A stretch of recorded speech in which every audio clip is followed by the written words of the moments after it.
Hello guys, welcome back to our YouTube channel guys.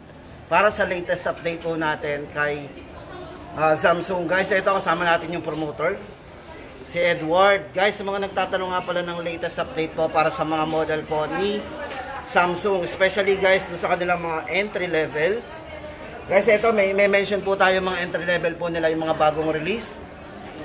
Aalamin po natin kung may bagong release. At syempre guys, aalamin din po natin yung mga promo nila. Then yung mga previous din na including doon sa kanilang mga unit guys. So don't worry po kasi meron silang mga available niyan. So yun guys, wag na natin patagalin. Ito po yung ating mga yung mga kasama sa lahat ng ating i-update. Medyo mahaba-haba po to guys kasi marami yan. Yun nga lang guys, yung mga ipapakita natin sa inyo is mga dami po yan, syempre. Pero yung design naman niya is yung iyon din. Pero doon tayo magpo-focus sa price update guys. So syempre, dahil price list update tayo, tayo na guys, umpisahan na natin. So let's go! So yun guys, umpisahan na natin. Edward, ano ba yung umpisa? Doon tayo muna sa mga entry level or yung mga latest ba? Ano ba umpisahan natin? Yung pinaka-latest natin na entry level ni Samsung na ni-release ngayon is yung A05 series. A05 series. Dalawa sila, isang A05, A05s.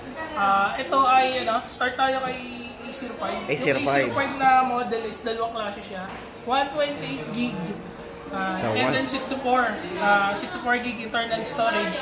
Yung price nila is starting ng ayan. Tingnan po natin yung design niya. 5690 para dun sa 4 gig RAM 64. And then yung kanyang 128 is 6690 yung price. Ayan. Maganda dito is ang processor na gamit niya na is LG 85. From MediaTek. And then dual camera na 50 megapixel. Super clear po ng camera nito pag ginagamit niyo. Ayan. Dual camera. And then front camera niya is 8MP. Ayan. Okay. Then Android 13 na rin yung OS. Yung other variant naman niya na isa sa namin, pameta ngayon, ito, A05s na model. Ayan. Price naman nito, isang variant, 128 gig. Yan. Tapos ang maganda dito, kaya siya mabenta ngayon is Snapdragon na yung processor na ginagamit. Doon sa mga natin, pan ng Snapdragon na processor, tapos naghahanap ng murang unit. Yan. Present yan kay Samsung A05s. Ang maganda dito, talaga competitive yung kanyang specs versus price. Nowadays, Type-C, 25 watts, same na A05, pero maganda, triple camera setup na po ito.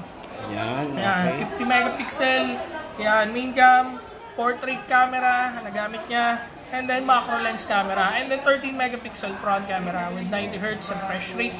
Yan. Then yung mga display na to, maganda pang YouTube, and then for media consumption, 6.7 inches. Malaki-laki na rin yung screen. 90 Hz refresh rate. Yan. Then fast charging na sila with 5,000 mAh battery. Pero yun, may kasama na bang travel adapter? Meron na kasi yun naman pag Samsung na same sila ng counterpart na Apple products. Walang kasamang travel adapter. Pero ito may mga freebies pag dito kayo bumili. Kay Pressnet, assembly pa. May kasama na to. Bundle na. Ayan. Okay, guys, yun yung kanilang latest A05 and A05s. Then next natin, ano ba yung mga pwede pa nating yung update? natin na ito. Ayan, kung may mga stocks pa talaga sa store na maabutan nyo, is sunod na yan, A14 LTE, A14 5G. Itong dalawa na to. Maganda dito is naka-markdown promo na sila. Ayan, from 8,990 yung price. Ayan, magiging na lang siya, 6,990 in any transactions. Let's see, installment, credit card. Dalawang beses na nag-markdown, no? Yes, yan. So, magiging last price nito ay 6,990 kung may maabutan pa kayong stocks.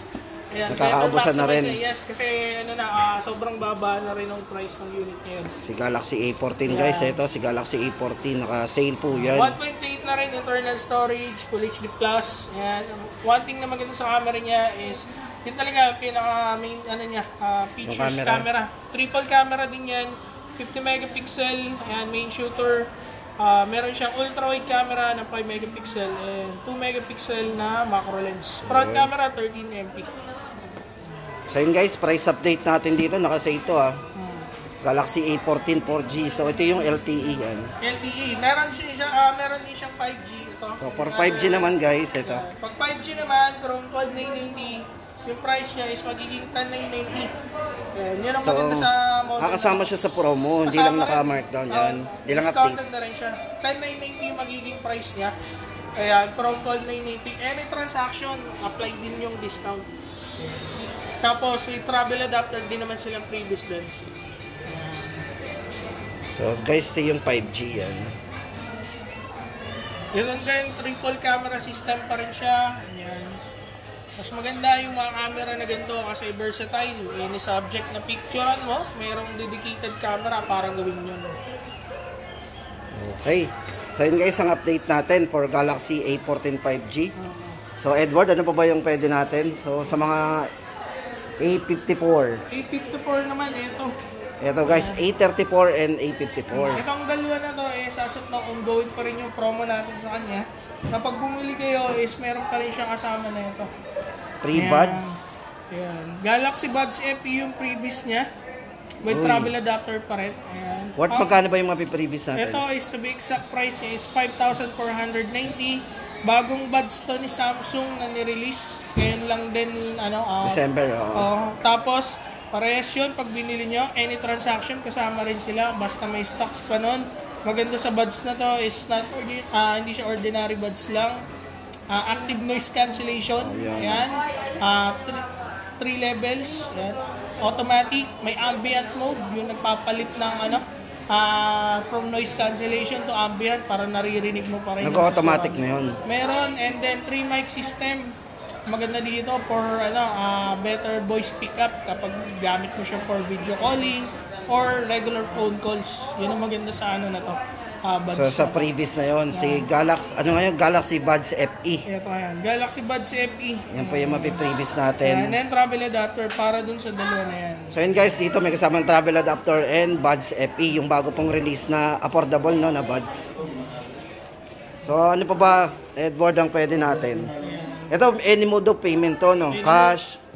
Any mode of payment. So yung variants pala, check pa na natin yung price nito. Sa variant naman yun yung price, ito pa rin. Ayan. Para sa 128 gig. 19,990 yun. Ayan. 256 is 21,990. Ayan, yun po sa A34 5G. Then dito naman, ito siya. Ayan, yung base model na 128. 24,990, then 26,990 na mga kapag 256 gig. So yan guys, ang ating update ngayon. Then ito guys, sa mga ito, sama na rin natin si Ultra. Sa mga flagship po ni Samsung. S23 Ultra, naka naman siya. Ito, ano ba, may promo? Promotional na to, once na bumili kayo nito, is meron kayong kung may stocks pa, is Galaxy Watch. So Galaxy Watch ang mapiprevious natin. 40mm. Kaya depende sa store kung anong merong stocks. Pero kasi dito sa mga multi-brand, meron ding previous yun. Meron. Ayan. So yun pala guys, good news pala ito Or kung pwede kang makareceive din ng ngayon, on hand sa store ko yung Galaxy Watch 4, 40mm and Galaxy Buds 2. Kung available yung mga yon, makukuha yun. Makukuha niya na yun ng sabay kapag binili niya. Pero hanggang kailan yung hanggang kailan yung promo na yun? Until supplies last lang kapag so, merong stocks. Ayan. So yun guys, check natin sa mga store o sa mga concept store. Multi-brand na mayroong ganito. Kung may stocks, pwede ka mabigyan. Pero pag wala na, kung ano na lang yung meron din na may offer. Ayan. Para sa price ito, Galaxy ito ba yan? Dalawa? Starting price niya, 81,990, 256 gig. 512 gig is 89,990. Ayan. May 1 terabyte naman ito, pero online exclusive na lang. Ayan. Siguro napakalaki na yun. Kasya na siguro 512. Okay na tayo dyan. Marami naman sa isig doon. Then yung kanyang S23 Plus. Ayan. Sa price naman ito, 512, 76,990, then 68,990 naman yung kanyang 256 gig. Then kapag binili mo to, may previous din siya na Galaxy Buds 2 Pro. Ayan. Buds 2 Pro, mapipiring worth. Worth 12,990 yung previous na to. Grabe, ayan, yun yung pinaka-flagship ni Samsung sa Buds. Ayan, so yung maganda sa Buds 2 Pro, meron din siyang active noise cancellation, ambient mode, 3 mic system. And then dahil flagship na to, perfect yung yung 24-bit audio codec na maririnig mo sa kanya. Then sa kanya is meron siyang dalawang speaker sa loob, isang whopper, isang tweeter. So complete talaga yung experience pag gamit mo yung buds. Teka Eduardo, okay na tayo dyan para sa update natin guys. Ulitin natin.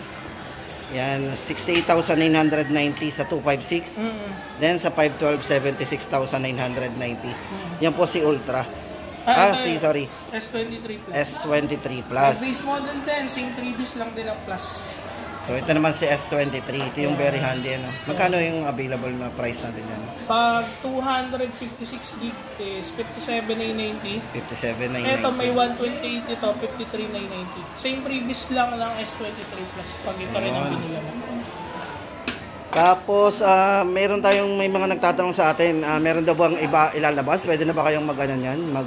Wala pa? Naka-disclose pa. Naka-disclose. So siguro abangan na lang natin. Abangan na lang siya sa Unpack. Sa pero social media meron naman dun sa tablet ba? Ito lang ba ang available natin? Parang ano din tablet may bago kaming release. For reference lang yung size, ganito kalaki yun. Yung bago? Oo, yung bago. Yan, 8.7 inches yun. To be exact, yung model niya is Galaxy Tab A9. Tab A9?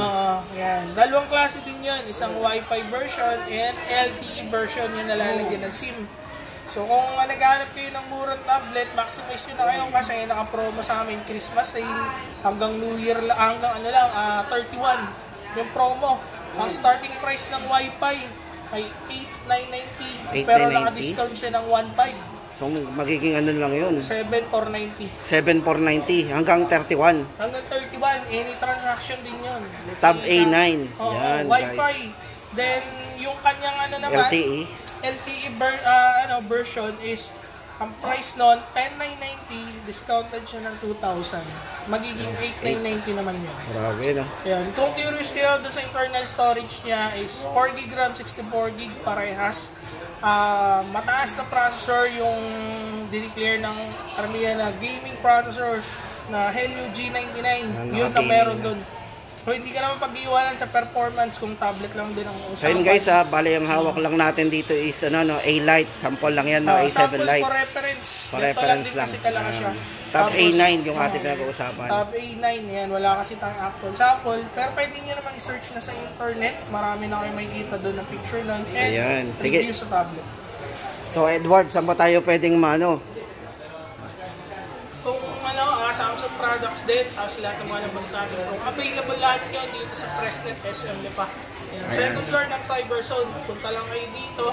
Yan, hanapin nila ako kung Samsung owning Edward. Yan, willing to assist you every time. Ayun. Thank you Edward sa info natin. So yun guys, ang ating latest update kay Samsung. Sa mga naghahanap at sa mga nagtatanong ng latest update natin pagdating kay Samsung sa mga entry level at syempre doon sa mga latest po nila. So guys, may abangan tayo yung mga bagong release po nila pagdating doon sa entry level ba yon, mga ganon? Entry level and flagship. Entry level yan, yung yung binibenta na rin namin. Pwede na ba yun? Pwede na yun, yung isa, yung entry level. Entry level? Anong entry level? Yung may entry level pala guys tayo na pwedeng A50, ano ba? A15 and A25. So A15 LTE version and 5G version. Actually, advanced selling, may benta na kami. Ayun. Then A25 na 5G. Magkano yun? Starting price namin, pag A15, 128 ng Lignon, 9,990. Super AMOLED ang display, and G99 processor. May 256 version siya sa LTE version, 13,990 ang A15. Tapos yung 5G naman niya, 10,990, 128 na yun. May 256 din naman yung A15 5G, 14,990. So yun guys, meron na tayong idea doon sa bagong lalabas po nila. Pagdating doon sa mga entry level pa rin ba yun? Mid-range? Mid-range na mid-range yun. Kasi 10,000 plus. So yun guys, dito nagtatapos ang ating latest update ng mga mga entry level ni Samsung at syempre yung mga mid-range nila. Syempre guys, sayang din yung mga promo. Balikan natin itong mga to.